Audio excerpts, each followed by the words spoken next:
And as a result of this deal, we're seeing futures rising as gas prices, those are already falling. On this deal to end the war and conflict with Iran, the Strait of Hormuz most notably opening up. And this is leading to early trading, the price of Brent crude oil dropping. You're talking more than $4 a barrel. Right now, sitting at just over $83 a barrel, not far from where we were ahead of this conflict. That's also leading to the national average for gas coming down a little bit, sitting at about $4.07. That's down from $4.16 a week ago and down from $4.52 last month. I want to bring in Policy Director for United Against Nuclear Iran, Jason Brodsky, and retired Army Brigadier General Shawn Harris to kind of weigh in on these developments. Jason, first, let me start with you. President Trump has been saying that a deal is close for months now, and he's gotten some criticism how many times he's said that. It looks like we're here. This version of it is not as much of a memorandum of understanding as we thought previously. The president kind of saying that this is a peace deal. It's going to lead to lasting peace in the region. Are you confident, though, this is going to hold?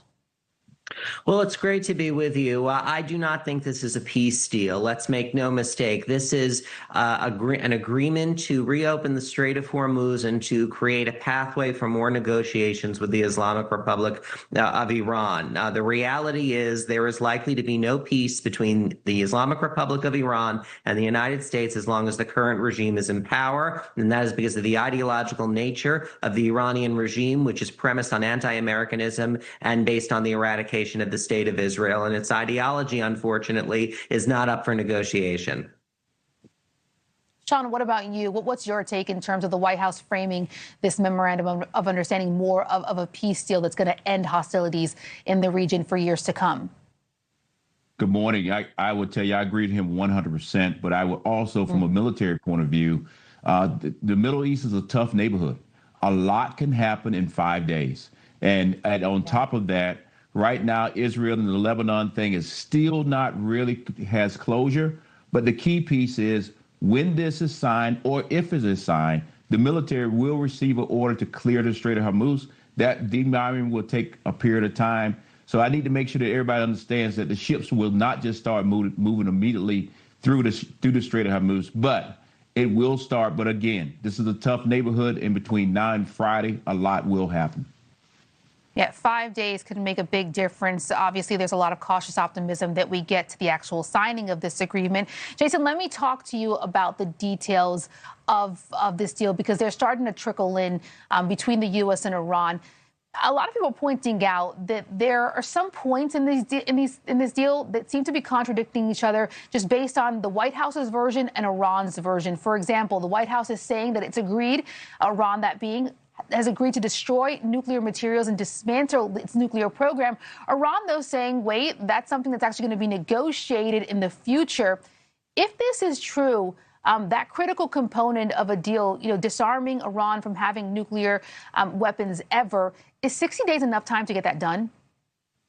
Well, I think that both sides are trying to spin what was achieved in this MOU for their respective domestic audiences. The best way, though, to clear the record and set the record straight would be for the United States to release publicly the MOU in full so everyone can evaluate it for themselves. I do not think it is very likely that we will have a final deal within 60 days. It was like a root canal to get to this point, even with a memorandum of understanding. To think that it would be able to achieve in 60 days an agreement that's highly technical is really stretching credulity. And so the Iranians also are grandmasters at stalling and long negotiations. And given the fact that, unfortunately, they will be flush with resources after this MOU has been signed, as particularly with the opening of the Strait of Hormuz, that may limit their incentive to get to that final deal. Yeah. And so we can expect their stall tactics in the weeks ahead. Yeah, I've spoken to a lot of experts over the last couple of weeks who've pretty much said the same thing. There is a level of concern that with there being a temporary version of a deal, you just fund Iran further to then stall and maybe reignite fighting just later down in the future. Shawn, let me ask you this.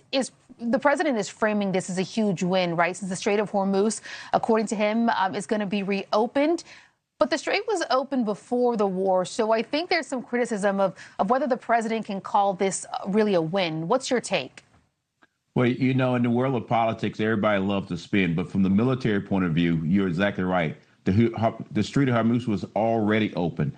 Now we're just getting back to status quo. The question is, after these 60 days, can we continue to keep it open? And like we said earlier, a lot will happen in the Middle East in the next 5 days. But I also think from a military point of view, our military will be there for quite a long time. Even though we're always in the Middle East, I think this will become a permanent mission for us so that we can actually make sure that commerce can actually pass through the Strait of Hormuz. Yeah, I think to your point, ensuring that it remains open for the next 60 days and beyond is critical, and maybe ensuring that in the future Iran never has the power that it had this time around to control that critical waterway and block some 20% of the world's oil supply along with other commodities. Brigadier General Shawn Harris and Jason Brodsky, really appreciate both of you coming on this morning. Thank you. Thank you. Of course.